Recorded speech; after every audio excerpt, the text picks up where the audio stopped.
Hi, everybody. This is Cheryl Abram. Welcome to Life Without a Witness. It's probably been, oh my God, like a year or something since I've been live on here. And I guess I'm not the only one because I was actually looking for this lady that when I was on here a lot, I would see her a lot too. Ariana Reflects. And I don't see her no more. Like, where'd she go?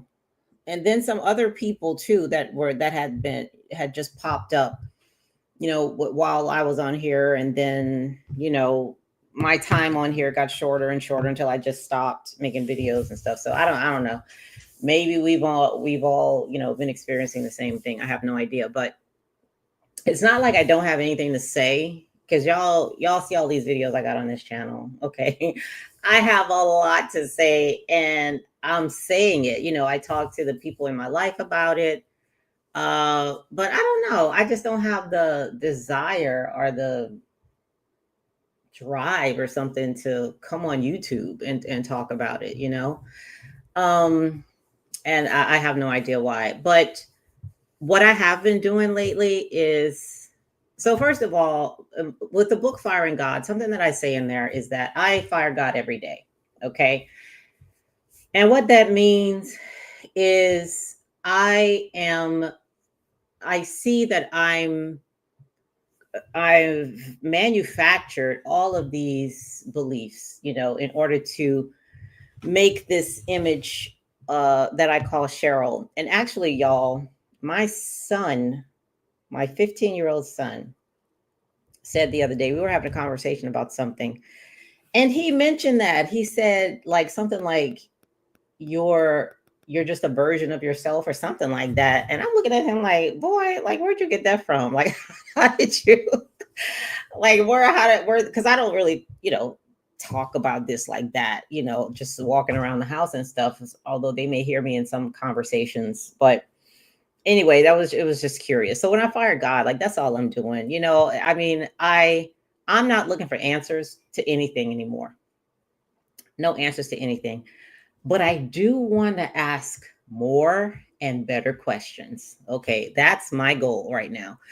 So I was subscribed to this show called Soft Underbelly on YouTube, which is really, really good. I mean, this is guy, he interviews these people from Skid Row and they have all kind of problems, and they're just public with it, right? So, and reasons why they're on Skid Row and all that. So he interviews these people and the stories are fascinating. They're super sad. I mean, just so sad, and but they're very fascinating just to see and hear, the experiences that got them to where they are.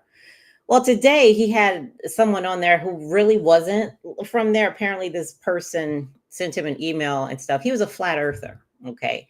And I've talked about flat earth on this channel before and that belief system and all that. Not getting into the nitty-gritty details because shit, I don't know. I have no idea. I barely know what the round earth is about. So, but it's just another, fascinating point of view to me. But this dude, so in addition to the flat earth stuff, which I've heard before, there's that fantastic documentary. I don't know if it's still on Netflix or not, but it's a fantastic documentary about flat earthers and what they believe and how they believe and why they believe it. And and it's more than, I'm gonna get back to this guy in a second, but it's more than a belief, right? It's because when they're talking about it, it's not just a rote idea of the earth is flat instead of round, and here are the statistics and the evidence and tests and all that.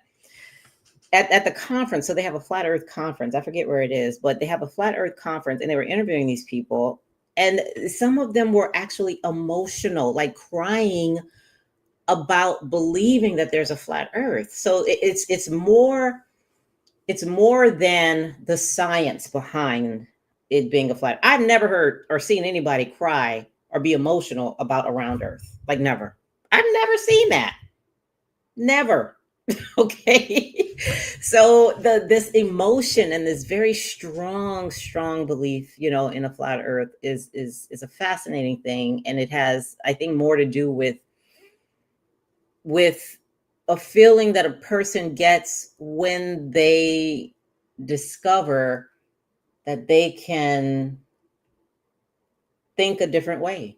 They can choose to think something differently than other people do. And, it's a very closed society, and there's a lot to do with control and stuff like that, but that deals with all of us. Anyway, back to this guy. He said some crazy stuff, a bunch of conspiracy theories. And the one that really like knocked me over the head, okay, was the one he talked about with, who was that president that was assassinated?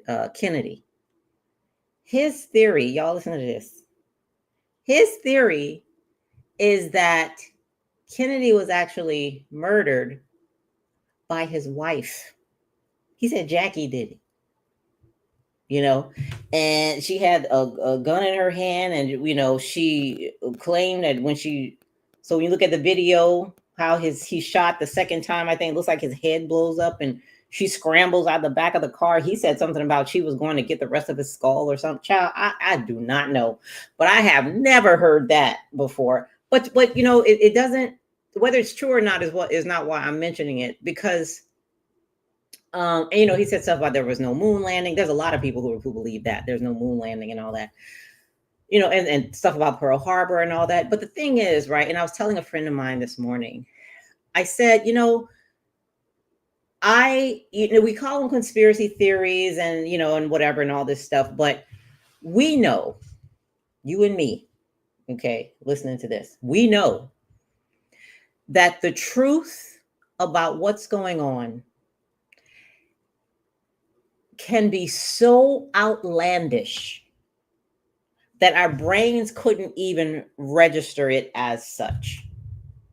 There is no way we could make that journey from what we believe to something else. Not another belief, but what we believe to what we actually see. Like that, the bridge between the thought of chocolate, from the bridge from the thought of chocolate to the actual taste of it is so distant, seemingly, that we can't make that journey. So when it comes to him saying stuff that sounds crazy and outlandish, I mean, it's possible, I guess, why not? It's possible, yeah, so that was just fascinating. I've also been, what else? I've been listening to Kendrick Lamar. So I'm super late on the beef between Kendrick and Drake. Kendrick Lamar and Drake, they're musicians and stuff. I don't even know if y'all know who I'm talking about, but just look him up on YouTube. Kendrick Lamar. He's fantastic, fascinating. I've listened to his music before. I have his music on my playlist, but I never follow him as closely as I'm following him now. Since like May of 2024, when this whole beef started, I was in another world. Like I would hear like see sporadic things on Instagram or whatever, but I never paid attention because I had other crap going on. Okay. But this year, for some reason, I don't know why, I just became interested in this rap beef. It's a rap beef, but it's with Kendrick Lamar. This man, his music is like, so other rap artists, like the typical ones that you hear, every day, just, rapping about ridiculous shit. Okay. I would compare their art to like a cartoon. His is real life. That's how different his writing and stuff is compared to a bunch of other, mainstream folks out there. The difference between a cartoon and real life, and you can, when I started listening to his music, I'm like, oh my God, like, this is crazy. So not nobody, but many people didn't think he was going to be able to even participate in something like that because he's too conscious. He's too artistic. He's not, thuggish and ghetto and and all that stuff like some of these other people are. But child, let me tell you, there's one of his diss tracks. It's called Meet the Grams. When you listen to Meet the Grams, it's 6 minutes long. It plays four notes throughout the whole 6 minutes. The first time I listened to it, so first of all, it's a diss track, okay? So he's saying some disrespectful stuff about Drake, okay? But at the same time, the notes, and I've been fascinated at looking at these videos because you actually feel your body changing. You feel yourself getting sad. You feel just low. And a lot of the reactors, they don't know what's going on. Okay. They just think they're listening to a diss track or whatever. But the reaction, they were frightened. They were holding their ears. They were cringing their faces. They were hugging themselves. They kept stopping it because it was, some of them mentioned it as painful. Oh my God, it's so fascinating. But Kendrick understands notes and vibrations and and all that stuff. I think the whole song was like an A minor or something like that, some minor key. And it was just so, and I looked at like 150 reaction videos on that one song because I'm interested in looking at the reaction of the reactors, because I did research, I investigated to see what was going on, and it was just super fascinating, just really, really fascinating. It really was. um and of course, there's been work and stuff like that, and a lot of other things that have been happening that I can't even put words to. I tried to explain it to somebody the other day. I couldn't. Okay. There's just stuff going on. I just could not explain it. But, you know, the whole point of me starting this channel was I wanted to I wanted to talk to me.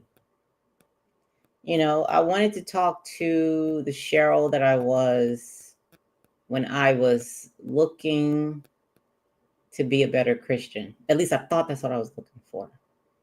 I thought I was looking to be a better Christian, because that's what I thought the problem was. I thought the problem was I was a terrible Christian. My life is a mess. I can't get it together. I hate my husband. I don't want to be a mom anymore. I mean, all of that was because I was a horrible child of God. So in order to fix that, I had to get better, And to this day, 10:08 p.m., April 21st, 2025, I still don't know what happened.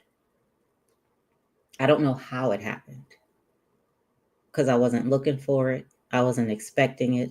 I didn't know what it was. I wouldn't even know to look for it, you know. But for some reason or no reason at all, I just saw that I was wrong about everything, you know.